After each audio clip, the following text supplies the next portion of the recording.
I want to kind of break down what the problem is, because the moment we lost to Orlando, it seemed like we went like, alert, we got to change this entire team. And we've like had different players coming in and out. We've made transfers and acquisitions. And that's weird, because just because you lose one game doesn't mean you should change absolutely everything.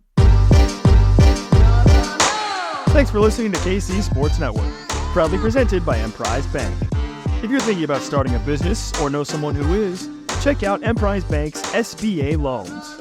It's always good to know your options, and they can be your partner in possible.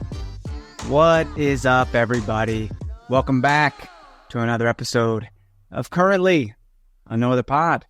It's your best dressed host in the Midwest. It's Daniel Kooser and Chris Wright wearing our championship dart t-shirt over there. I see you. Yeah, I see you. We won first place on that bad boy. You remember that day? Well, we did, and we should have won first another time as well. We won't go into the details, but we got screwed. We got a host, but it's the dart, man. That was a fun, amazing race race, dude, with all those challenges and stuff. I kind of miss it, man. I feel like I'm in better shape now. I feel like I'm a little more, I don't know, mentally keen. Yeah. I don't know. I wish they'd bring it back. COVID kind of killed it, so maybe we should organize our own. Maybe we should start a little foundation, That seemed like a lot of work. Lot of work. Hey, if you showed up for soccer, not much soccer was played on the weekend, so I figured we better just not even talk about it today. I'm a little somber today, folks. I'm a little perturbed, a little upset we didn't get something out of this little road trip to North Carolina. I know you have thoughts. I can just see it all over your face. Your brow is furrowed. Your eyebrows are knit. I can just tell you got stuff to say. So we're gonna get into all of that. How was your weekend though, besides the game? Good, man. I had some fantasy football drafts, so that went pretty well. Had a lot of fun there. In person or online? Both. I had one in person and one online. Let's see. It was a nice extended weekend. If I don't know, some people may have Monday off or may not, but it was a nice extended weekend. But right back to the grind.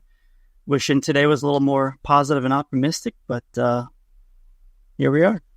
That's right. I wish my weekend was a little more calm. I had the start of Jersey Boys Tech Week.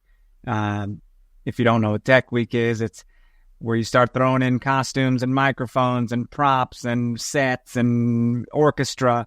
And it's just like so many variables you didn't have through the rehearsal process that could throw you off. So a couple late nights thrown in there, but man, it's going to be a good show. That music is just, I can't believe you were not really raised on that era of music, because it's good shit.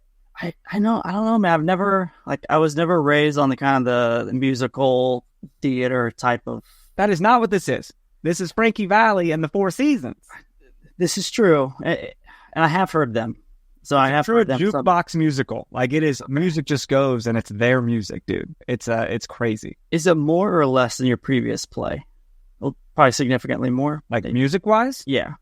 Oh, there are more songs for sure. Okay. But it is, like that's what a jukebox musical is. It just goes kind of one after another.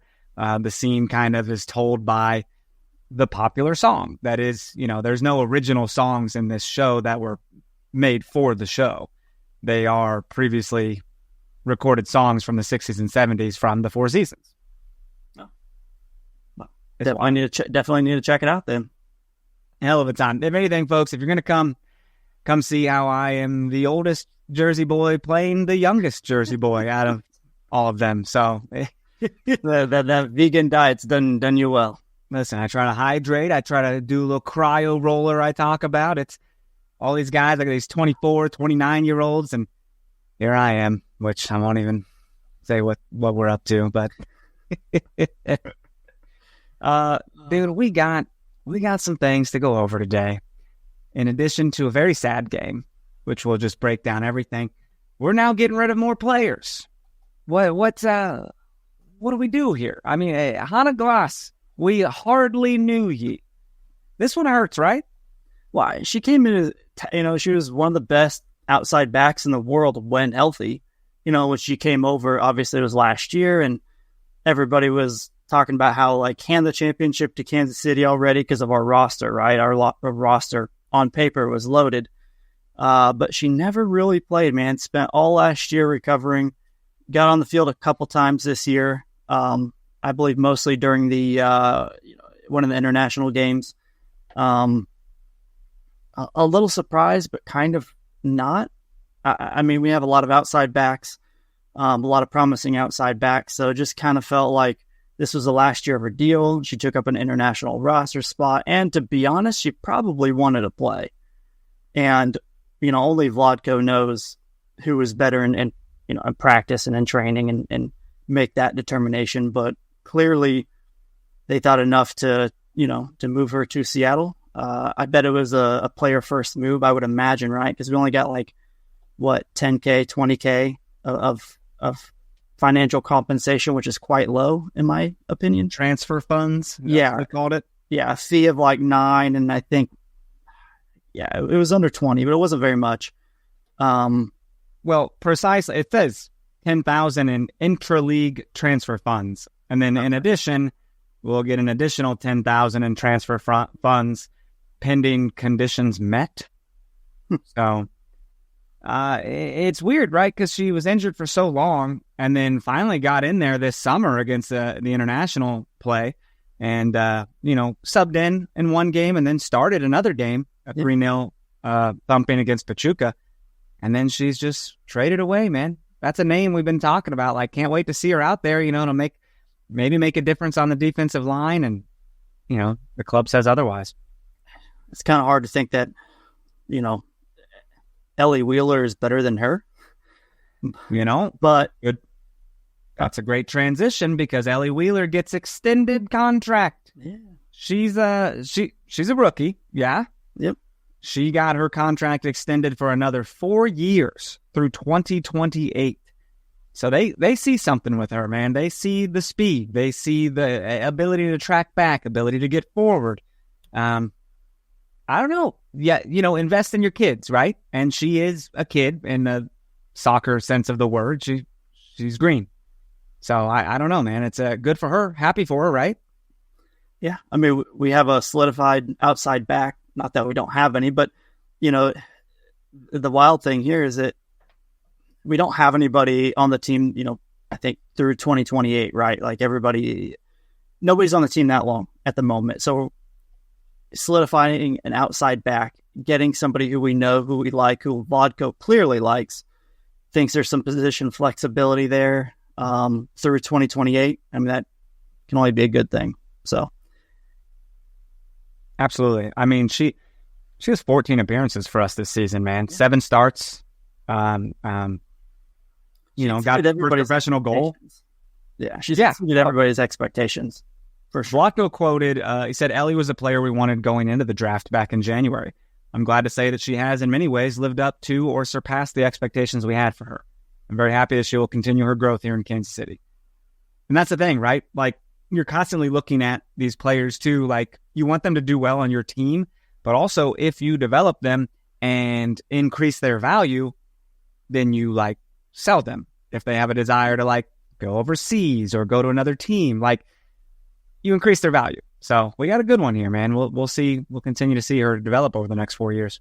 Yeah. I mean, I absolutely love the signing. It's a good deal. Also, new contract for Alana Cook. We just picked her up recently. 3-year contract, man, through 2027. She came over in July through the trade window, right? Yep. And Vlatko says when we traded for Alana, we knew that she'd be able to step in and contribute right away. Her presence, leadership, and skill will help the rest of our team step up our defensive efforts, and we're happy she will be here for the long term. Dude, this last game, she made a goal line save at one time, and I was like, whoa, who was that? It makes you wonder where our defense would be, even though it's been shaky, right? These last couple games, to say the least. I think, and even during the international break, she's clearly our best center back, clearly stepped up, clearly brought a different mentality, and just brought a different, it feels less panicked with that center back group, just kind of a stabilizing force. So when she came over on basically like a half a year rental. But you can tell when she came over, the intent was to sign her long term, right? Get her over here, get her contract signed, pair her with Gabby Robinson next year, which is going to be a fantastic center back combo moving forward. So I think you should tell with the way they've used Alana. Like they put her in the team, they integrated her immediately. When she was available August 1st, she played and has continued to play. So it's like the trust is there, the effort's there from her. Excited to see what happens, man. That's a long-term contract, so we're just locking people up. Another one last one I did not see coming. We agreed to trade Jordan Silkowitz to Bay FC in exchange for defender Kayla Sharples. I was shocked at this Silkowitz trade. I thought maybe she was our young white hope, man. She was like, we sent her to Australia to get minutes in the off season so she could come back and be a viable backup for French. But then we got Schultz. God damn it. Who's the keeper right now? Schultz. How do you say that last name? Schultz, right? Alma Schultz. Yeah. And so now it seems like they have more trust in her, and so they're like, all right, we're going to move Jordan. And anyways, we got another defender, and we're trying to really shore up our back line in that sense, man. Yeah, I mean, to be honest, I'm kind of dumbfounded a little bit here with this goalkeeper situation. I mean, we sat French, right? Well, she got thumped on the previous week. She got thumped on. Take a break. Think about what you did. Yeah. And French is kind of a confusing player because there's sometimes she'll make plays that makes you think she's one of the best keepers in the league. And then she'll make plays that makes you think, should she be on the bench, right? And I don't love that one of our captains, right? One of our veteran players is somebody who we have to put on the bench to kind of revitalize them, right? We've done this every year. We've put her on the bench for some reason to give her a break when she was struggling. She came back better, and I hope that's the case this year. But that's a tough thing to have for your main keeper, for one of the veterans, for one of the captains of your team, right? Or am I wrong? Am I wrong here, or you seeing the same thing? People online were like, is French hurt? And it's like, well, okay, look at the lineup, for God's sake. So look at your bench players for once in a while. She's not hurt, or she wouldn't be on the bench. But like, it's a valid question because you're surprised to not see her in there. But yeah, it is, it is almost a sense of like, okay, you got some goals scored on you last week. We're going to give you a rest. We're going to let Schultz go out there, who's more than capable of doing good things, right? I mean, the goals that were scored on Schultz, and we'll get to the game here shortly. I said out loud, I go, I'm not sure French saves that either. Like they were, pretty decent goals. Couple defensive collapses in there, but rotation's never bad, man. I don't think not having French in that game is why we lost. You know what I mean? Yeah. So a little rotation once in a while is fine, but your captain, you don't see that person take a seat unless they are injured or have a knock of some sort. Which goes back to the Jordan Silkowitz trade, right? Like, she did really well in Australia, was one of the best keepers when she played, came over. She was kind of, in my mind, a little bit of the successor to French, right? Like a player we can groom and get to the point to where French moves on or what have you, we could plug her in. Now she's gone. We really don't have that kind of young up-and-comer, right? A player to help develop. And we just got two veteran players, one who is capable but hasn't had a ton of recent playing time, and the other that we benched because of her performance. So to me, the goalkeeper position is a little scary right now. It is. And we're talking more about Silkowitz here than Sharples. I'm sure Kayla is very excited to come in to this team and help us win. So she's kind of a veteran of this league. She was drafted by Chicago in 2019. So she's been here for a minute. Played with DiBernardo, played with, yeah. Yeah. So they know each other, maybe a little connection there to play off each other. So we'll see what happens, mate. We could see her make a home debut this weekend. Pretty exciting stuff. Flexibility too. She can play a little bit in the back line, a little bit kind of in the midfield there. So, I mean, Vlatko loves his flexibility. So, that's something that Sharples does bring, thankfully. Very true. Okay, man. Got to tell you, would you like an extra $500? Because if so, you got to go to BlueWirePods.com/survey and complete the Blue Wire audience survey about you and your podcast listening habits for a chance to win a $500 gift card. Dude, the survey helps us create a better advertising experience for audiences and in turn helps helps this network. That's BlueWirePods.com/survey, where all you have to do is answer a couple questions for a chance to win $500. Make sure to read the full terms and disclaimer, plus complete the survey for a chance to win. It's BlueWirePods.com/survey. The link's also in the show notes of this episode. So we're going to take our quick break. When we get back, we'll recap the game and all that shenanigans. So stay right there. We'll be right back. We appreciate you supporting KC Sports Network by listening to our podcast. You have helped us become the highest-ranked Chiefs podcast network in 2022 and 2023. And don't forget about our daily Substack newsletter, the best written analysis you can find on the Chiefs straight to your inbox every day. kcsn.substack.com. With big wireless providers, what you see is never what you get. Somewhere between the store and your first month's bill, the price you thought you were paying magically skyrockets. With Mint Mobile, you'll never have to worry about gotchas ever again. When Mint Mobile says $15 a month when you purchase a 3-month plan, they mean it. So you can say bye-bye to your overpriced wireless plan's jaw-dropping monthly bills and unexpected overages. Mint Mobile is here to rescue you with premium wireless plans starting at just $15 a month. All plans come with high-speed data and limited talk and text delivered on the nation's largest 5G network.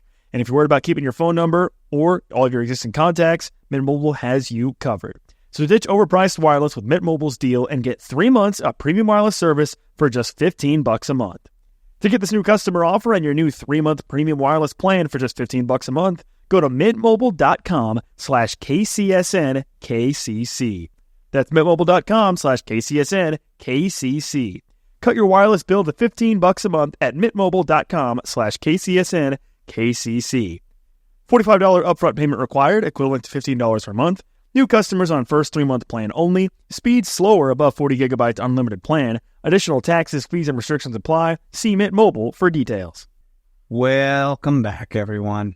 So, nothing good to talk about here. Well, Nothing. Well, not a whole lot. But Sharples, going back to her real quick, it kind of makes me wonder a little bit, is Balasager going to be here next year as well?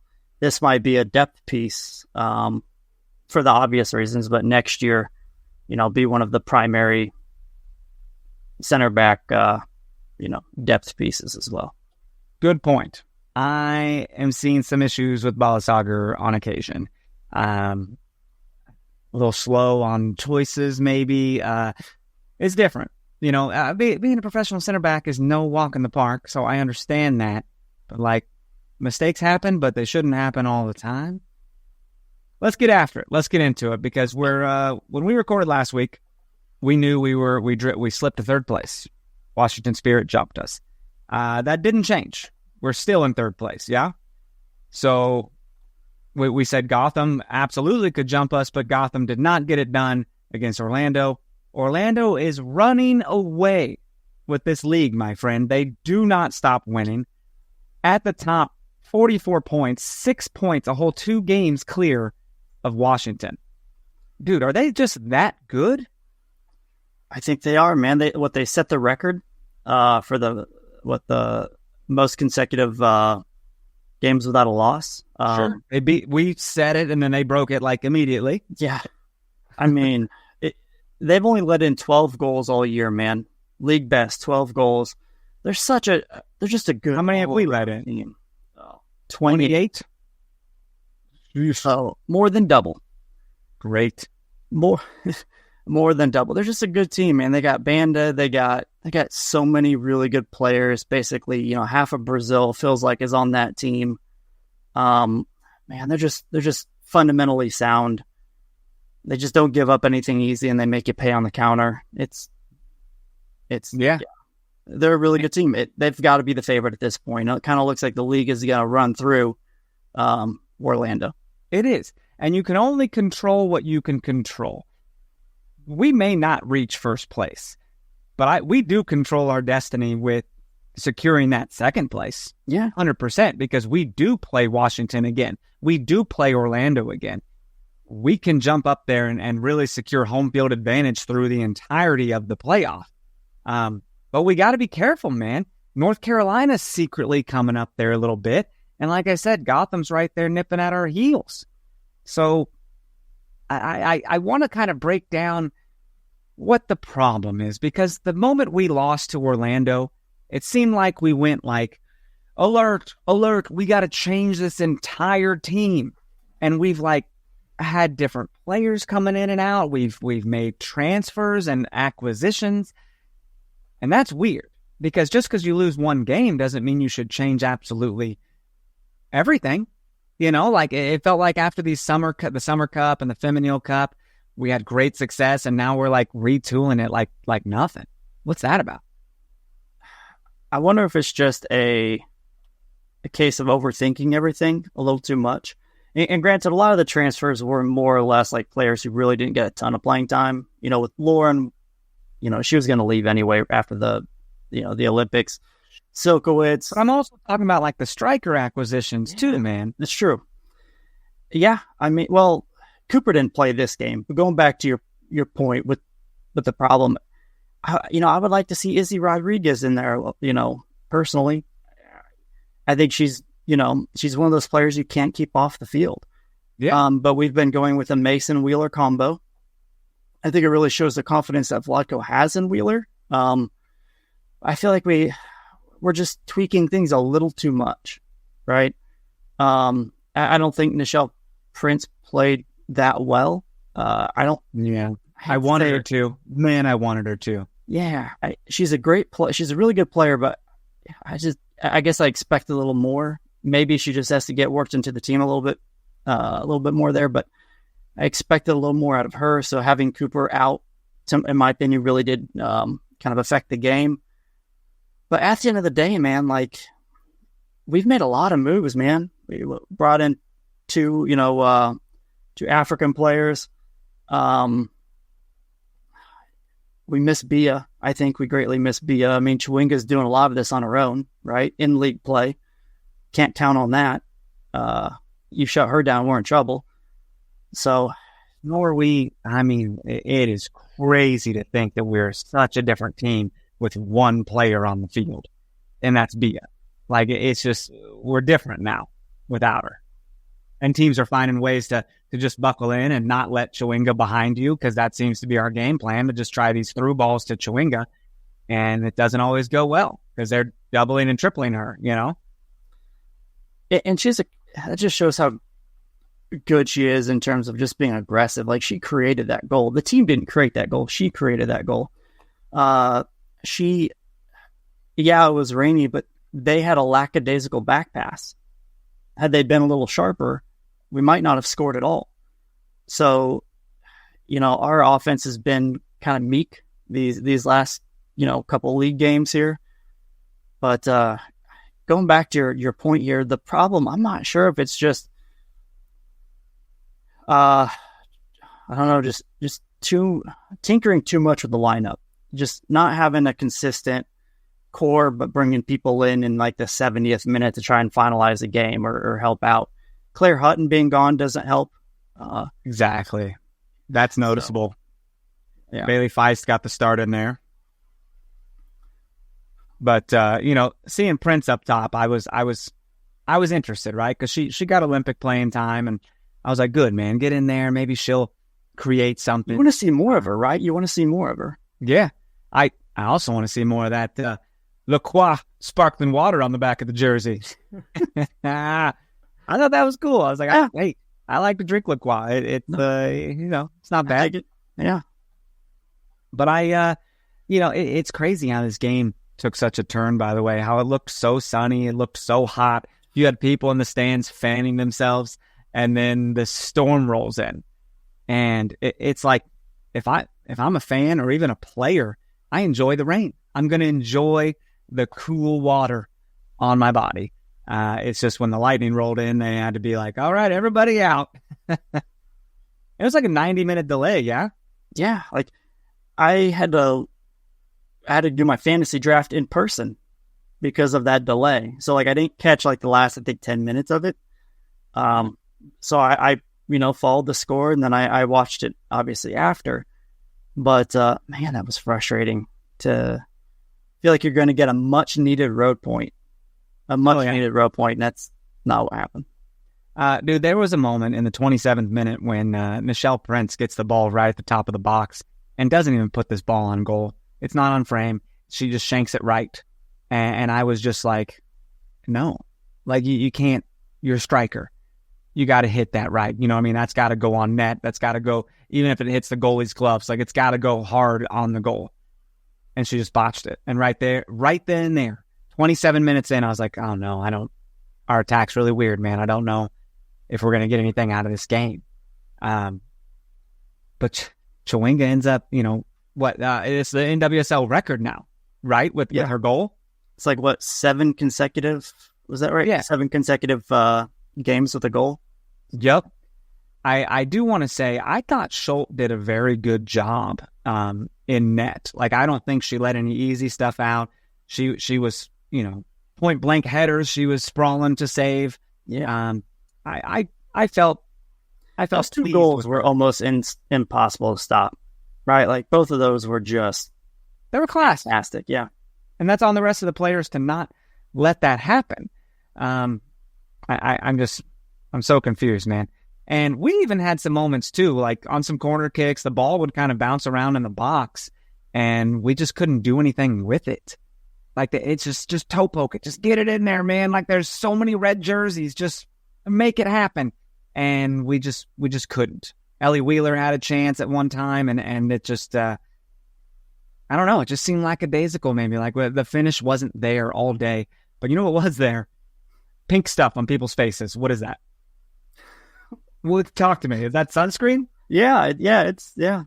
It's like stylish sunscreen that just goes on your face like war paint. I was like, are we going to war? Because I'm in. Yeah, I could just imagine you wearing that watching the game at home. Like, just with the team. Listen, through right there. If I'm going to wear my pink headband to games in support of Ellie Wheeler, I think I should start putting that pink war paint on. I'm not above it. As you shouldn't be. I think it's a must. But my wife got home from a coffee date with some friends, and so she missed part of the game, and it had, like, there was a shot with Ellie Wheeler on screen, and like not far behind her was Haley Mace, who also had pink stuff on, and Marissa just goes, what the hell is happening? I said, well, I think it's sunscreen, but no one's mentioning it. No one's. It looks like painted grass, and like you might have slid and you get some of the paint on your arm or something. Just sure, yeah, like the chalk or whatever that's on the baseline, and you end up white arm. Yeah, that's kind of what it reminded me of when I first saw it. But then, I dig it. Oh, I think it's pretty. I mean, it's it's another way to be expressive. If Ellie Wheeler can't pull her sleeves up, then by all means, put some shit on your face. This goal. It's now pouring down rain here. So Chwinga's goal in the 62nd minute, this can't be easy to find this footing. The back pass is just trash. This defender's trying to run on it. Chwinga taps it around the goalkeeper. And I also don't know how the defender doesn't stop this with her sliding block here. She just kind of slides past the ball. Yeah. And the only way to stop it would be if she put her arm out. That's just one of those, like, just bad timing, right? If it was a little less slippery and she wasn't running as hard, maybe she could got a play on that. But yeah, they were flipping all over the place now. Yeah. Like these last 30 minutes or whatever, it was a slippery mess.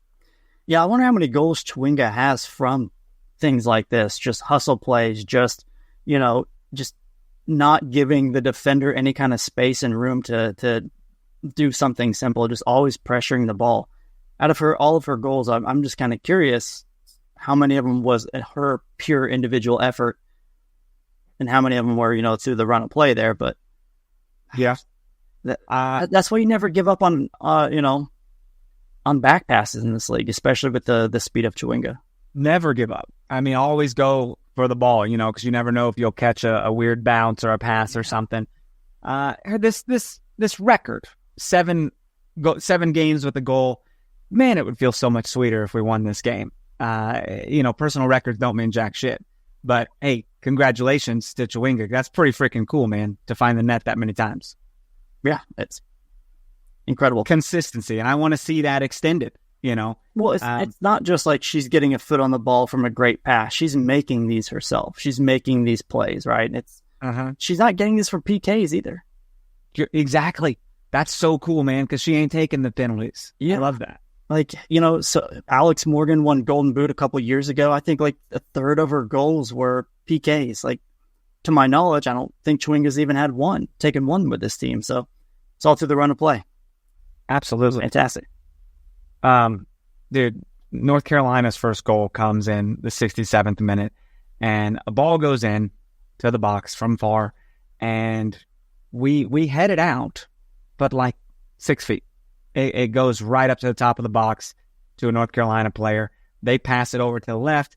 They take one touch, make two of our players look ridiculous by cutting into the right, and just finds a gap. Bailey Feist just goes, have a shot. She just moves out of the way. Instead of getting her body in front of it, just opens up and lets it go in. This was so bad. Well, the clearance alone, like just heading it out, like that's, man, you got to have more power.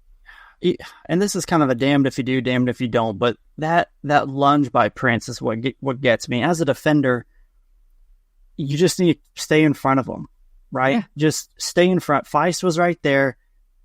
Prince lunged in Feist's direction, and to close that, a little bit of gap, a little bit of space there to close it. And by doing so, gave her a lot of space when she just took a touch inside. So, like, as a defender, you got to know you can't just go lunging.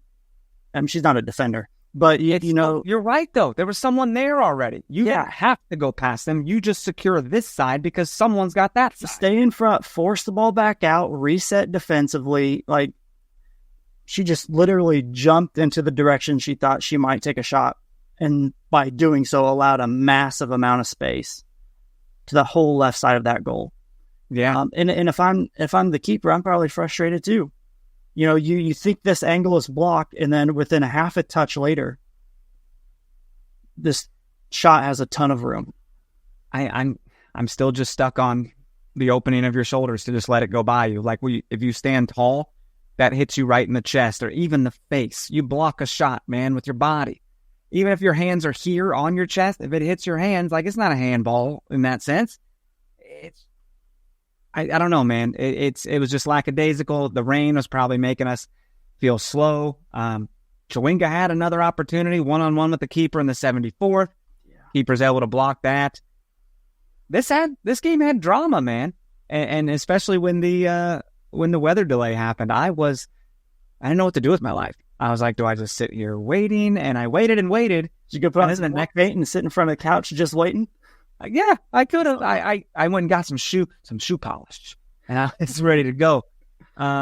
It's wild to watch these highlights though, because it goes from like a really rainy game to like bright sunshine, and it's like, these are two different games I'm watching. That weather was wild. It was like rainy and it stopped, and it was obviously really hot and humid before, and then it just downpoured, and then it went back to normal. Like, I didn't know how to spend my time until the next game started on CBS, and I was like, are they going to finish this game?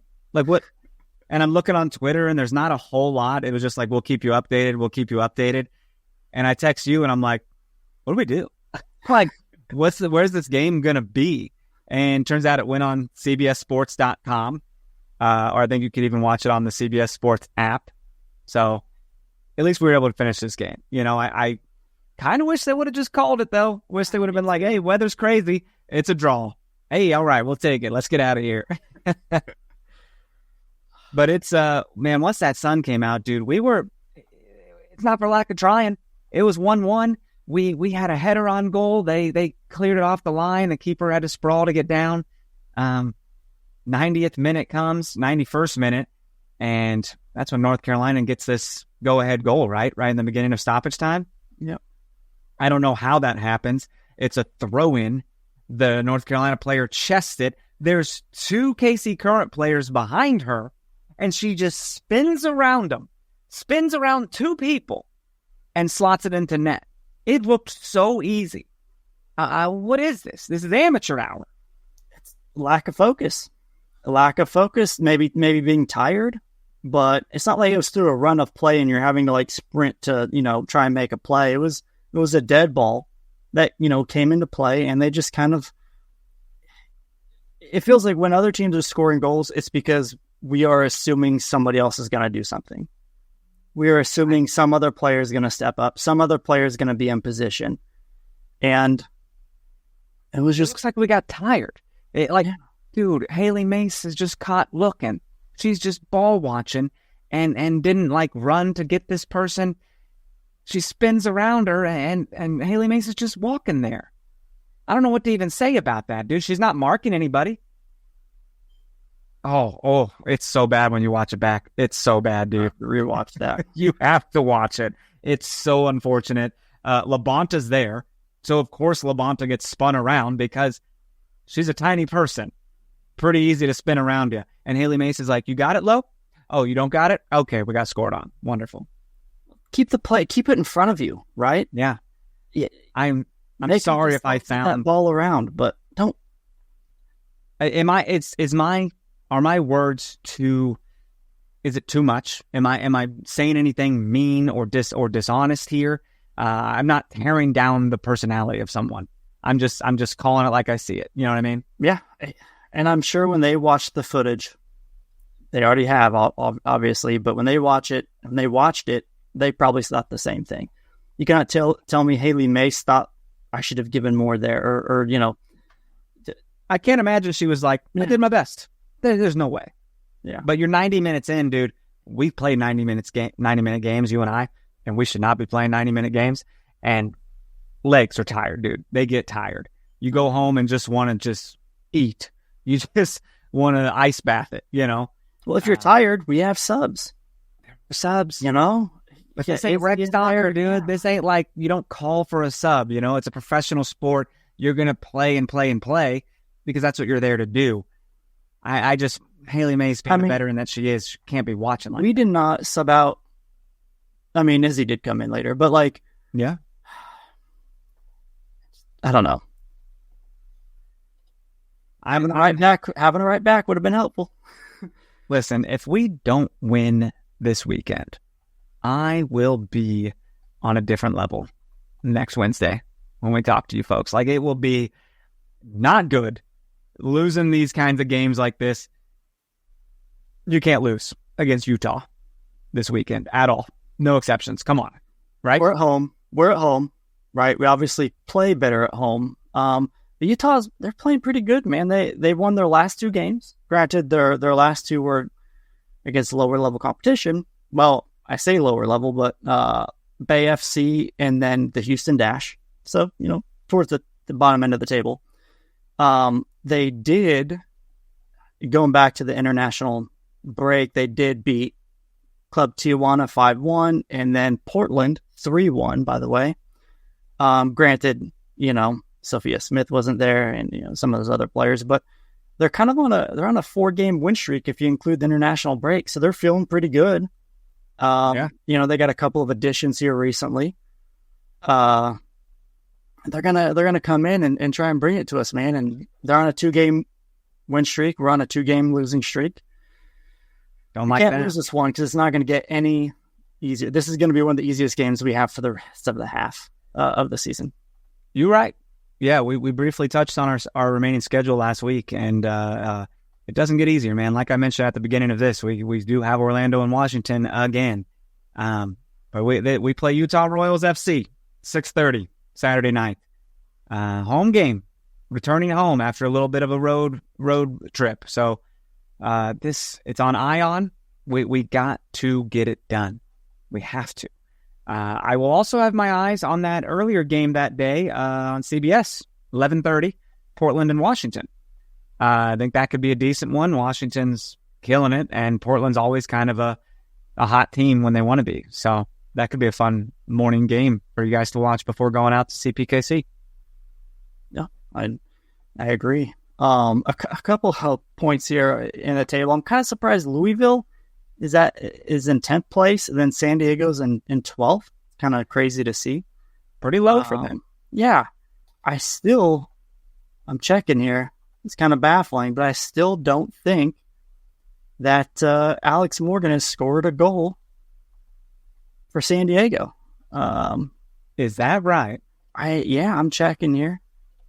Wouldn't that be something? By all means, though, she probably should have been on the Olympic team. I mean, that's what her fans think. You know what I mean? They've scored, 14 goals total, and she hasn't been one of those, huh? If everybody's saying it was a robbery, she hasn't even scored once in her domestic league, and it's over halfway. So, well, it happens. Yeah. What are you gonna do? Dude, Louisville's an interesting one because they have a goal differential of 0, and the 3 teams above them in the standings all have negative goal differentials. So they're just not getting it done, man. They got a lot of draws in there, like 7. So it's kind of a little bit of a robbery if they're not up there in like 7 or 8, Right. You expect a bloodbath at home this week? Normally, I would say yes. Normally, but these last 2 games have not given me a ton of confidence. But, at the end of the day, we are coming home. Soccer's highs and lows, dude. Soccer is peaks and valleys. It really is. One of the only sports that I feel like that. It feels like we're trying to integrate Jericho and some of these other players along with Prince, and just haven't seen those subs catch on, right? Click and really make a strong contribution. Taking a look at Utah here, obviously Del Fava, she has 2 goals this year. She's one of their best defenders. They got Henri, Alice Sentinor. Their rookie is their leading scorer with 3. Zoe Burns is a crafty defender. So I think they're going to make it difficult.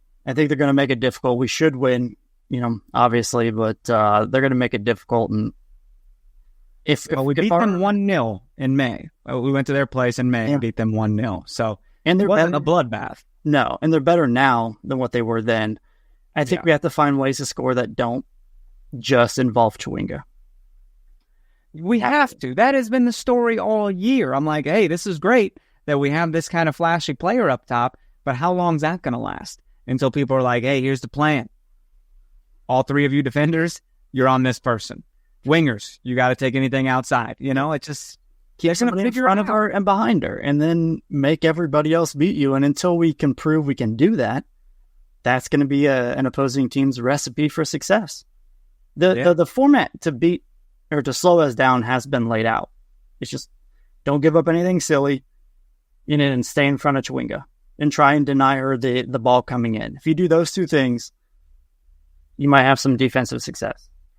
Do you know how many goals we've scored compared to how many they've scored? Bro, it's pretty substantial. So they've scored 13 and we've scored 42. The difference there is astronomical. Let me ask you a question. What's the difference in goals scored against? 2. They've had 30 against them and we've had 28. No, it's we're letting goals in as well, but they lack attack. We have attack. So, that's what it's going to come down to. You always like to say defense wins championships and all that, but I think it's got to be like, can we score more goals? Like, we have to be flashier in that way, while also trying to shore up this defense that's just been kind of, hit and miss all year, man. Remember at the beginning, we were letting in like 4 goals a game, and then it's like, hey, I think we did it. I think we solidified it. We're good now defensively. And now it's kind of like breaking apart again. Well, our last 3 NWSL games, we've scored 3 goals, and we've given up 8, and all 3 goals have came from Chewinga. So, I feel ya. Okay. It'll be interesting, man. I'm just excited to be back home though, because home field advantage is real, and I think it's going to be fun for all involved. we need to break this streak we're on. Yes. And we're playing a team that's 13th in the table, and we're doing it at home. So these are perfect conditions to do that. Piece of cake. It's an opportunity. If Washington drops to, if they fall to Portland, then we're back up in second if we win. So we'll have to see. Well, that's not exactly true, actually, because isn't goal differential the tiebreaker, so Washington would still be ahead on that. So, yeah. Cool, man. Well, I think we're both pretty positive about it, but also a little skeptical. So you can't take anything for granted in this league. Agreed. Quick question here for you. Going back to our game, is there a particular toast of the match that you have in mind? It's Chewinga, obviously, because it's the record, dude. Like, her name gets cemented into the history books on that specific thing. And it's been a year of record after record after record, just different things. It's been a record-breaking year. Yeah. For Chewinga, thank you. Holiday Distillery, toast of the match. Keep on scoring. I'm thinking 8 games in a row this weekend, man. A little brace by Chewinga. A brace. Let's get it done. Wouldn't that be love crazy? it. I dig it. Hey, I didn't even get to talk to you after the game last year, man. How about that Open Cup final coming at us, huh? About last week? That was a team we should be, but you never assume in this world anymore. You can never just assume anything. So, am I confident in their championship game? Not in the slightest. No. But crazier things have happened. So I know. We're both just got to get there. We're both fans of the men's and women's team, and excited to get back out to a game with you here in a couple weeks, man. And who knows, dude? Maybe they win a cup, but they qualified for the Champions Cup for next year. Is the oddest thing. It's exciting. It's the one bit of excitement in this whole year for sporting. So, let's take what we can get, right? Take what you absolutely. Can get. But this, dude, we're still a top 4 team right now, top 3 team. So KC Current is. So we can keep going, man. We just need to stop having these lackadaisical defensive performances. And you mentioned it before. We play all those teams again. We play Orlando, Washington, and Gotham. So, yep. Washington and Gotham at home. So hopefully we control our destiny to have a top 2 finish, which means home field advantage to the playoffs. Yep. But it starts now. You can't drop these silly little games because I don't think Washington's going to drop silly games. No. If you can't get 3 points at home against Utah, it's, we're not looking at a top 2, top 3 finish. I don't think. It's a dude. If we don't do it, if we don't get it done this weekend, there's a conversation to be had. It's a little worrisome. Oh, very well could be. Hey, look at us. Look at us. New stadium talking about conversations. We're like 3rd in the table. Are we getting a little overzealous here? Are we? Yes. When you're on top, the fall to the bottom is harder. It's further. It hurts more. Yeah. So you want to stay up there and just because that's what it is, right? If we finish 3rd in the league, it's not home field advantage, right? Unless a team above us would lose. We would, Orlando's gonna have home field. I'm sorry, we could. The top 2 teams. Yeah, top 2 teams will have home field. Yeah. Because the top 8 make the playoffs, is that right? Yep. Okay. We can do this. I'm excited. And of course we know the finals at home. So it's like if you finish even number 2, you will play at home throughout the whole playoffs if you keep going. And a rematch against Orlando would be not fun. No. I don't want to play Orlando, dude. I'm over that. I don't even want to go play them at their place. They're just firing on all cylinders. So, anything else we need to talk about today that you can think of? No, man, I think that's it. I think we laid it out how important this upcoming game is. We have to win, get 3 points to put us back on track to keep that home field playoff advantage alive. It's important. And gotta win, man. Just gotta win. Gotta win. That is it. Just do it. Hey, leave us some 5-star ratings and reviews. Apple Podcasts, Spotify, wherever you're listening to us. You can hit us up, nootherpod@gmail.com. Socials at nootherpod, at Dan Kooser, at Chris Wright 21. Don't forget about our Mint mobile text line. It's we'll call it a hotline, baby. It's hot. It's at 913-407-6524. You can send all your questions and comments there, and we'll talk about it on the air with you. So a couple people have sent in already. It's been fun. Really Anywho, for Chris and Daniel, we'll see you guys next week. Hopefully, a very anticipated victory pod. It's been a while. It's been a while.